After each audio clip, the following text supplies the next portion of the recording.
This video is sponsored by Ritual. Recently I rewatched this movie, What Women Want. I might now consider it one of my favorite rom-coms of all time, actually. It's about this misogynistic advertising executive who's been tasked now with appealing to women, and through some magical movie happenstance, he falls into a bathtub, he electrocutes himself, and suddenly he's able to read women's minds. It's a pretty fun and delightful premise, but using his newfound powers of being able to understand women for the first time, he becomes this incredible ad executive, and he starts running these amazing campaigns that are supposed to appeal to women. As it turns out, women need to be intellectually stimulated.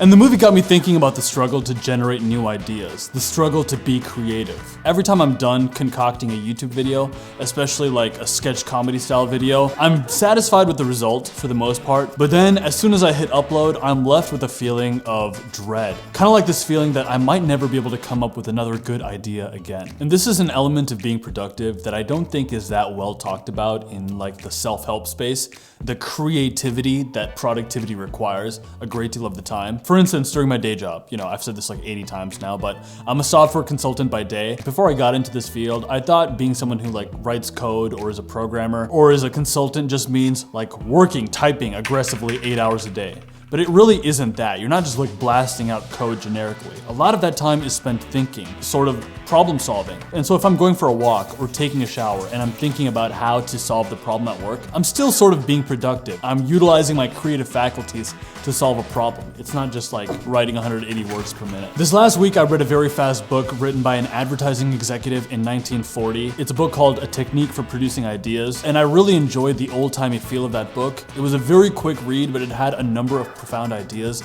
that I want to share in this video. And so in today's video, I'll be going over 3 things that productive people don't do, especially when it comes to utilizing their creativity. And the first idea is this: trying to be original. Productive people don't inherently try to be original, like all the way, all out. According to Jung, innovative ideas happen when you develop new combinations of old elements. In other words, creative thinking relies on the past a lot. You learn, you digest, you take in material, and when you synthesize ideas, you put them together. If you take 2 old ideas and clash them together, or maybe just steal one element and retell it in your own fashion, that actually is creativity. Creativity most often pulls from the past. I see this all the time in movie trailers I watch. For instance, one of my favorite directors, Guy Ritchie, just released a trailer for one of his movies, and the premise for his newest movie actually pulls from like a 2004 remake of a French film called Cash Truck. But the way that story is told, the editing, the way the gunshots in that trailer are timed to a Johnny Cash song. I mean, who would have thought that a slow-paced, happy-ish sounding Johnny Cash song would pair well with like a revenge action flick? But it does. It has such an interesting vibe to it. And to pull that off, Guy Ritchie is primarily pulling from old ideas, a French film from the 2000s and a Johnny Cash song, melding them together and making something that is inherently the snappy style of Guy Ritchie. Jung believed that the process of creative connection always occurred in 5 steps. Those are gathering new material, thoroughly working over those materials in your mind, and then after you've looked at that material for some time, stepping away from it, actually relaxing away from the problem at hand, and allowing your subconscious mind to sort of mull it over and to think about it in its own mysterious ways, and then coming back to it, letting the idea return to you, and then shaping and developing an idea based off of the feedback you get. The creative process is the act of making new connections between old ideas. So if you're trying to generate your own productivity about things, especially like creative productivity, don't just worry about being completely original. In fact, do the opposite. Steal as much as you can. Steal from the past.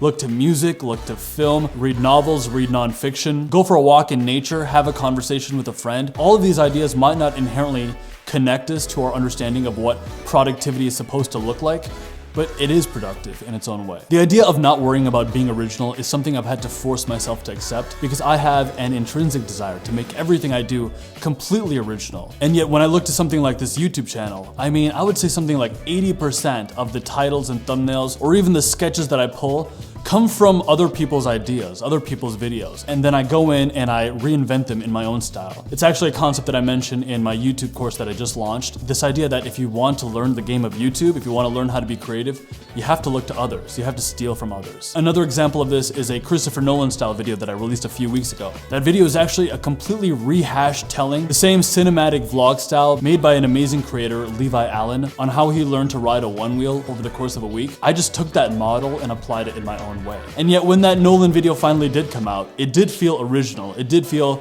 inherently me. but it was pulling from other sources. Idea number 2, productive people don't worry about over-optimizing. They don't try to optimize too much. My friend Cody Warner recently released a video in which he briefly mentions that you can achieve anything in life. He's a very optimistic, positive person, and he released this hour-long vlog in which he was talking about how, everything you want to achieve, you can actually achieve it in today's day and age. Because due to technology, the internet, the playing field in so many industries has been made level. And yet in the pursuit of the things you want to do, in the pursuit of your goals, you might very often come across times where you say, am I doing the right thing? Am I pursuing this the right way? Is this the optimal task in this moment? I used to have this thought a lot when I was pursuing acting in Hollywood. I would think to myself, I spent all of today just like waiting at an audition, 5 hours at an audition for like a stage play. Was that optimal today? Like, should that time have been better spent somewhere else? Or instead of sending out postcards, should I have been practicing my script? Instead of practicing this script, should I have been learning how to code so I can pay for this dream while I'm waiting for something to happen in it? There'd be so many times where I'd be thinking, I'm not optimal. The truth is, when you're pursuing a lot of creative things,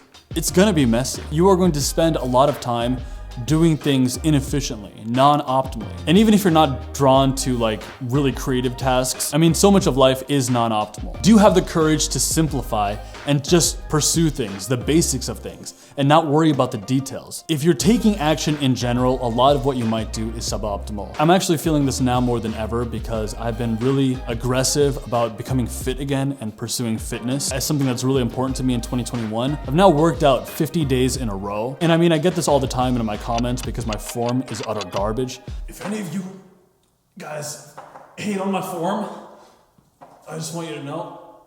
Don't put that in there. Seriously. Got him. Something I realize about myself, I look like I'm drunk when I'm working out. I don't know what's wrong with me. I didn't realize my form was that bad until I started filming myself and looking back at the footage and thinking, wow, I look like an idiot when I work out. But even though I don't have like mastery of my form or what sets and reps I should be doing or what program I should be on or what my diet should look like, and sure, maybe I should be researching more. But the main thing, the fundamental thing, is that I should keep working out often and then learning a little bit about how to become fit along the way.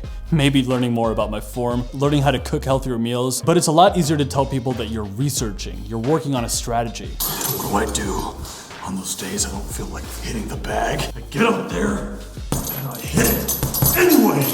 Also, no one here better be commenting about my form. I know it looks like shit, but I'm fucking doing the workout, so give me some credit, okay? It's hard to tell people. Right now, I'm just focusing on the basics, and I've been doing that for 50 days, and I'm not seeing a lot of results right now. That's hard to tell people, but it's actually the right thing to do. That's the action you should be taking. It is suboptimal, but that is what the journey looks like. A big thank you to Ritual for sponsoring this video. Ritual is the obsessively researched and transparently made multivitamin. I take Essential for Men, which contains 10 high-quality nutrients, including zinc, magnesium, vitamin A, D, omega-3s. These are difficult for people to get from their diet alone, especially vegetarians like me. Ritual has become a part of my habit stacking routine that makes me feel good, and it's a supplement I take with my protein shake after I work out every day. You can fill the gaps in your diet with Essential for Men. It's a small step that helps support a healthy foundation for your body. Right now, Ritual is offering 10% off of your first 3 months by going to the link in my description box and using the code at checkout. When it comes to things like multivitamins, it can be hard to find ones that you can trust, or if you're a vegetarian like me, one that's,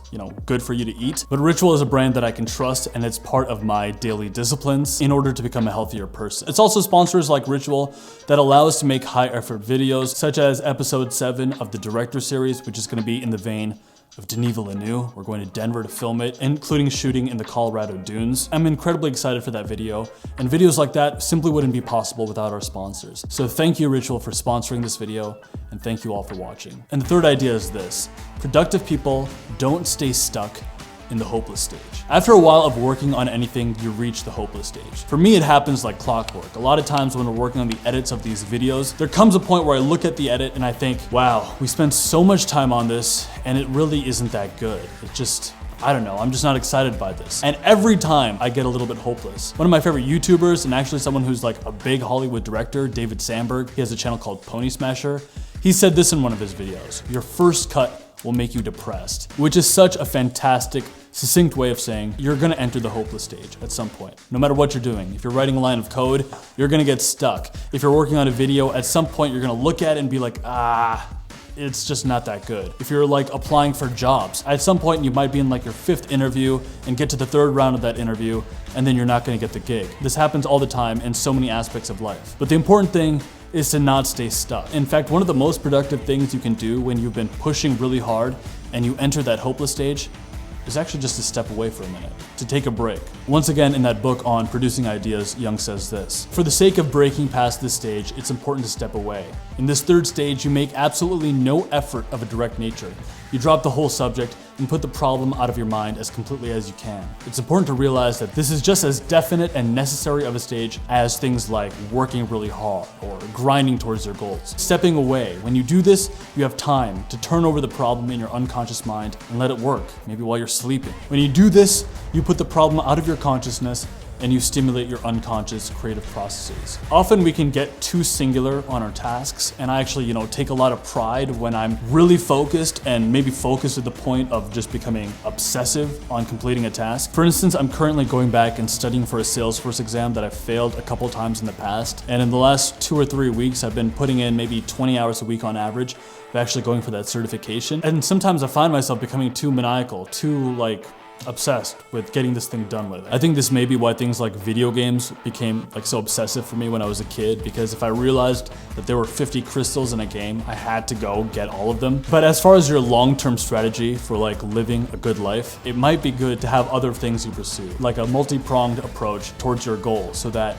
if you get stuck in the hopeless stage on any one thing, you can take a break from it and work on something else and come back to it. And when you do come back to it, you'll come back fresh and inspired. It's important to step away from things you're working on and just relax. That project will keep hanging out in your brain, and you'll eventually find yourself able to complete it with a fresh perspective. If you're new to this channel, my name is Nikhil. This channel is a combination between comedy sketches and more genuine videos like this one, with topics in mind for creative entrepreneurs. I also just launched a course on how to grow a YouTube channel, how to get 100,000 subscribers in a year, or at least my framework of thinking in making videos. It's 50 minutes, $15, and I think is a very honest capture of how we make videos on this channel, especially our mindset behind videos. If that's something that you're interested in, you can definitely check that out as well. But with that being said, for those of us who don't strive to be original, but rather steal from multiple sources, for those of us who don't optimize too much, but rather just focus on the fundamentals and take action, and lastly, for those of us who take breaks when we need them, to us I say greatness is coming.